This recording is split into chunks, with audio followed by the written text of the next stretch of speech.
जय श्री राधे। दोस्तों, आप सभी भक्तों का स्वागत है चैनल सनातन धर्म पर। आज की वीडियो में मैं आपसे शेयर करने वाली हूँ वैशाख शुक्ल पक्ष की मोहिनी एकादशी की व्रत कथा क्या है। एकादशी व्रत कथा का श्रवण करने से साधक को 1000 गोदान के बराबर पुण्य फल प्राप्त होता है। इसलिए आप एकादशी का व्रत करते हैं तो आपको एकादशी व्रत कथा अवश्य सुननी चाहिए, तभी आपको व्रत का संपूर्ण फल प्राप्त होता है। यदि आप एकादशी व्रत किसी कारणवश नहीं करते हैं तब भी एकादशी के दिन श्री लक्ष्मी नारायण का पूजन करके व्रत कथा जरूर सुनें। इससे आपको भी भगवान श्री हरि और माँ लक्ष्मी की अपार कृपा प्राप्त होगी। इसके अलावा इस वीडियो में जानेंगे मोहिनी एकादशी व्रत कब है, इस व्रत के पारण का शुभ मुहूर्त क्या रहेगा, एकादशी व्रत की पारण विधि क्या है। यह सभी जानकारी बहुत महत्वपूर्ण है, तो वीडियो को पूरा जरूर देखें। वीडियो अच्छा लगे तो इसे लाइक और शेयर कर दें। साथ ही चैनल पर यदि आप पहली बार आए हैं तो चैनल को सब्सक्राइब करके बेल बटन को प्रेस कर लें, जिससे नए वीडियो का नोटिफिकेशन सबसे पहले आपको मिल जाए। चलिए सुन लेते हैं मोहिनी एकादशी व्रत कथा क्या है। एकादशी के दिन सुबह स्नान आदि करके भगवान श्री हरि माँ लक्ष्मी का विधिवत पूजन करें और हाथ में पुष्प लेकर व्रत कथा श्रवण करें। भगवान श्री हरि से युधिष्ठिर बोले कि हे मधुसूदन, मैं आपके श्री मुख से वरुथिनी एकादशी की व्रत कथा और अनुष्ठान सुनकर कृतज्ञ हो गया। अब कृपा करके मुझे वैशाख माह के शुक्ल पक्ष की आने वाली एकादशी के बारे में विस्तार से बताएं। इस एकादशी का नाम क्या है, इसकी विधि क्या है और इसका महात्म्य क्या है, बताने की कृपा करें। राजा युधिष्ठिर की बात सुनकर श्री कृष्ण कहने लगे कि हे राजन, वैशाख मास के शुक्ल पक्ष में आने वाली एकादशी मोहिनी एकादशी है।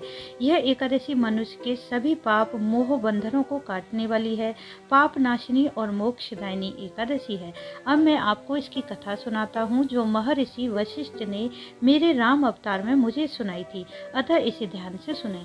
एक समय की बात है जब त्रेता युग में श्री राम अपना राज्याभिषेक होने के पश्चात प्रथम बार कुल गुरु महर्षि वशिष्ठ के आश्रम में उनसे मिलने पहुंचे। महर्षि वशिष्ठ के दर्शन कर उनका आशीर्वाद लेते हुए उनके समक्ष अपने स्वर में उन्होंने कहा। श्री राम बोले कि हे गुरुदेव, मेरा मन कुछ समय से अत्यंत व्याकुल है। वनवास काल में मैंने जो सीता का वियोग सहा वो अत्यंत दुखदायी था। मन अभी तक उस दुख से पूर्ण रूप से उभर नहीं पाया। मैं आपसे निवेदन करता हूँ कि आप मुझे इस समस्या का समाधान बताएं। कोई ऐसा व्रत बताने की कृपा करें जिससे मेरा मन सागर की तरह शांत हो जाए और मैं अपने राज्य कार्य में कुशलता से अपना योगदान दे सकूं। महर्षि वशिष्ठ प्रभु श्री राम के वचन सुन के उनसे कहने लगे कि हे राम, तुम धन्य हो। तुमने जो वियोग सहा वो आम मनुष्य के लिए मृत्यु के समान है, किंतु इस वियोग से उभरकर तुम अपनी प्रजा की सेवा हेतु मुझसे जो समाधान प्राप्त करने आए हो उससे मैं तुम्हारी अवश्य सहायता करूंगा। हे राम, तुम्हारी इस समस्या का समाधान एक परम हितकारी और मोक्षदायी व्रत में छुपा है। वो व्रत है मोहिनी एकादशी का व्रत। राम, वैसे तो तुम्हारे नाम के स्मरण मात्र से सभी जीवों के दुख पीड़ा दूर हो जाते हैं, किंतु जनहित के उपलक्ष्य में यह व्रत जो भी मनुष्य श्रद्धा पूर्वक करेगा उसके जन्म जन्मांतर के पाप नष्ट हो जाएंगे और वो सभी मोह बंधन से छूटकर भगवान विष्णु के परम धाम को प्राप्त करेगा। इस व्रत से जुड़ी एक कथा का वर्णन मैं तुमसे करता हूँ, उसे ध्यान पूर्वक सुनो। सरस्वती नदी के तट पर भद्रावती नामक एक नगरी थी। धृतिमान नामक एक परम प्रतापी चंद्रवंशी राजा उस नगरी पर राज्य करता था। वह नगरी पूर्ण रूप से समृद्ध और धनी थी। उस नगरी में धन संपत्ति से परिपूर्ण और धर्म कार्य में अपना जीवन व्यतीत करने वाला धनपाल नामक एक वैश्य रहता था।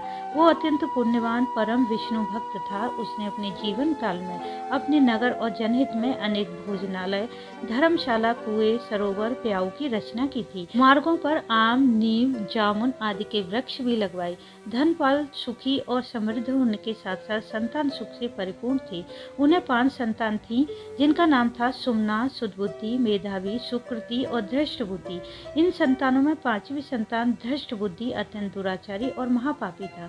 वह वैश्यगमन, दुष्ट मित्रों की संगति में रहकर जुआ खेलता और पर स्त्री के साथ भोग विलास करता। हर रोज मांस मदिरा का सेवन करता। इसी प्रकार के कुकर्मों से वह अपने पुण्यात्मा पिता के धन का व्यय करता रहा।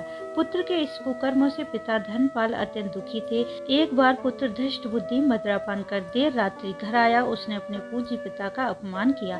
क्रोध में आकर पिता धनपाल ने उसे घर से बाहर निकाल दिया। घर से विमुख होकर उसने अपने शरीर पर धारण किए वस्त्र अलंकार को बेचकर अपना जीवन निर्वाह किया। जब वो भी समाप्त हो गए तब उसने अपने सभी साथी और वेश्याएं उसे अकेला छोड़कर उसका अपमान करके चले गए। अब बिना धन और भूख प्यास से वो अति व्याकुल हो गया।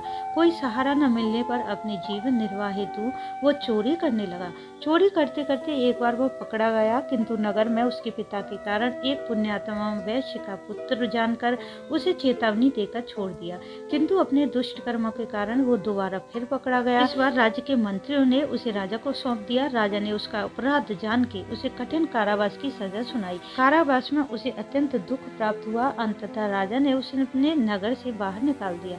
अब वह अपनी नगरी छोड़कर वन में निर्वाह करने लगा। अपनी भूख प्यास मिटाने के लिए उसने वन के पशु पक्षियों का शिकार करना शुरू किया। अब वह कुशल बहेलिया बन गया और अपने धनुष बाण से पशु पक्षियों का आखेट करने लगा। एक दिन भूख प्यास से बेसुध होकर आखेट की तलाश में घूमता हुआ वो कौंडिन्य ऋषि के आश्रम में पहुंचा। उस समय वैशाख माह के चलते ऋषि गंगा स्नान से वापस आ रहे थे। रास्ते में ऋषि के भीगे वस्त्र के छींटे धृष्ट बुद्धि पर गिरे और गंगा जल के प्रभाव से उसे शुद्ध बुद्धि प्राप्त हुई।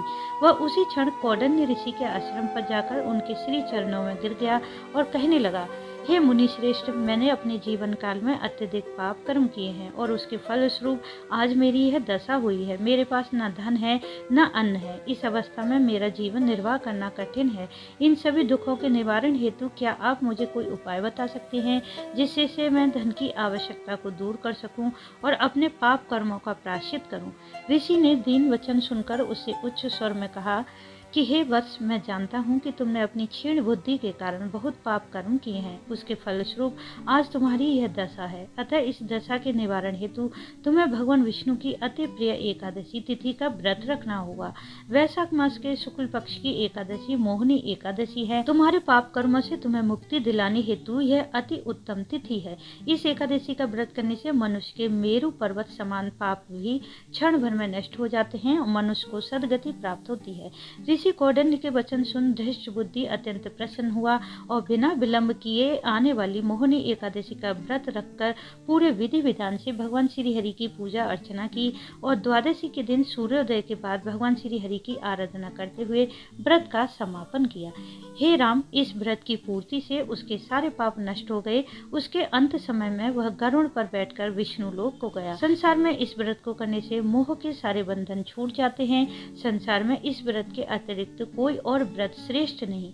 इस व्रत के महात्मन को पढ़ने या श्रवण मात्र से 1000 गोदान का पुण्य फल प्राप्त होता है। बोलो भगवान श्री हरि नारायण की जय। और अब जान लेते हैं कि मोहिनी एकादशी का व्रत कब धारण किया जाएगा। मोहिनी एकादशी का व्रत 8 मई दिन गुरुवार को धारण किया जाएगा। एकादशी व्रत करने वाले साधक दूसरे दिन द्वादशी तिथि में द्वादशी तिथि के समाप्त होने से पहले एकादशी व्रत का पारण करते हैं। तो इस बार द्वादशी तिथि शुरू है 8 मई की दोपहर 12:20 पर और समाप्त है 9 मई दोपहर 2:56 पर। मोहिनी एकादशी व्रत के पारण का शुभ मुहूर्त रहेगा 9 मई की सुबह 5:52 से 8:16 तक। बात करें एकादशी व्रत की पारण विधि की, तो द्वादशी तिथि के दिन सुबह जल्दी स्नान आदि करके भगवान श्री हरि का पूजन करें। शुद्ध सात्विक भोजन बनाकर सबसे पहले भगवान श्री हरि को भोग लगाएं। इसके पश्चात किसी योग्य ब्राह्मण को बुलाकर उन्हें भोजन कराएं और अपनी सामर्थ्य के अनुसार दान दक्षिणा दें। क्योंकि यह वैशाख मास है, इसलिए आप इस समय गर्मी से राहत दिलाने वाली वस्तुओं का भी दान कर सकते हैं, जैसे पंखा, छाता, खरबूजा, ककड़ी, बेल का शरबत, छाछ, दही इत्यादि। हमारे शास्त्रों के अनुसार एकादशी व्रत का दान किसी ब्राह्मण को दान करने के बाद ही एकादशी व्रत का संपूर्ण फल प्राप्त होता है। इसलिए अपनी सामर्थ्य के अनुसार जो भी वस्तु आप दान करते हैं किसी ब्राह्मण को जरूर दें।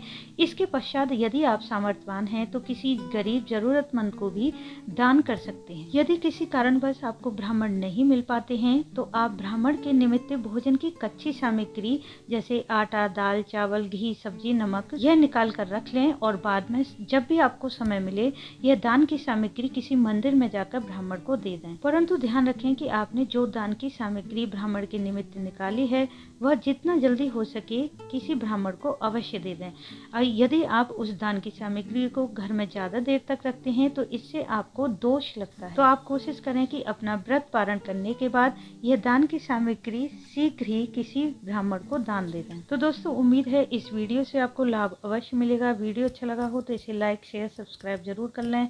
वीडियो अंत तक देखने के लिए आपका धन्यवाद। राधे राधे।